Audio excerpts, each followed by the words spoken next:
ஓசூரில் இந்திய கூட்டணி கட்சிகளின் செயல் வீரர்கள் அறிமுக கூட்டம். மக்களவை தேர்தலில் கிருஷ்ணகிரி தொகுதியில் போட்டியிடும் காங்கிரஸ் வேட்பாளர் கே. கோபிநாத்தை அறிமுகப்படுத்திய அமைச்சர் ஆர். சக்கரபாணி பேசியதாவது: தமிழகம், புதுச்சேரி உட்பட 40 தொகுதிகளிலும் இந்திய கூட்டணி கட்சிகளின் வேட்பாளர்கள் வெற்றி பெற செய்ய வேண்டும்.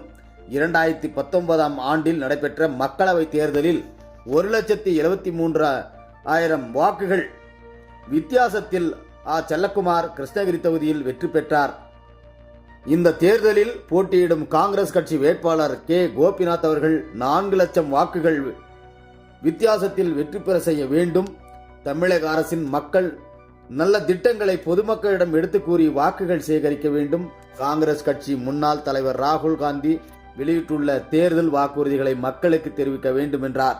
கூட்டத்தில் கிருஷ்ணகிரி மேற்கு மாவட்ட திமுக செயலாளர் ஒய். பிரகாஷ் எம்எல்ஏ, கிருஷ்ணகிரி கிழக்கு மாவட்ட திமுக செயலாளர் மதியழகன், தளி சட்டப்பேரவை உறுப்பினர் எம்எல்ஏ ராமச்சந்திரன், ஓசூர் மாநகர மேயர் எஸ். சத்யா, துணை மேயர் ஆனந்தையா, முன்னாள் எம்எல்ஏக்கள் பி. முருகன், இன்பசேகரன், கே. ஏ. மனோகரன், மாவட்ட அவைத்தலைவர் யுவராஜ், பொருளாளர் சுகுமாரன், தலைமைச் செயற்குழு உறுப்பினர் எல்லோரமணி, மாநகர அவைத்தலைவர் செந்தில்குமார், மாமன்ற உறுப்பினர்கள் என். எஸ். மாதேஸ்வரன், சென்னிரப்பா, காங்கிரஸ் கட்சி மேற்கு மாவட்ட தலைவர் முரளிதரன், மாநகர தலைவர் தியாகராஜன், முன்னாள் மாநகர தலைவர் நீலகண்டன், சூளகிரி தெற்கு ஒன்றிய செயலாளர் என். பி. ராமச்சந்திரன், ஷேக் ரஷீத், விடுதலை சிறுத்தைகள் கட்சியின் மாவட்ட செயலாளர் ராமச்சந்திரன், நகர தொண்டரணி அமைப்பாளர் கே. ஆர். சூரியவரவன்,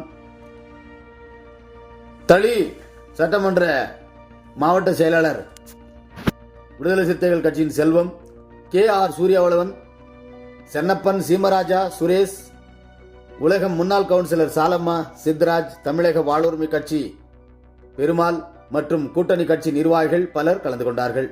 ஓசூர் செய்தியாளர் செல்வமுடன் ராமச்சந்திரன்.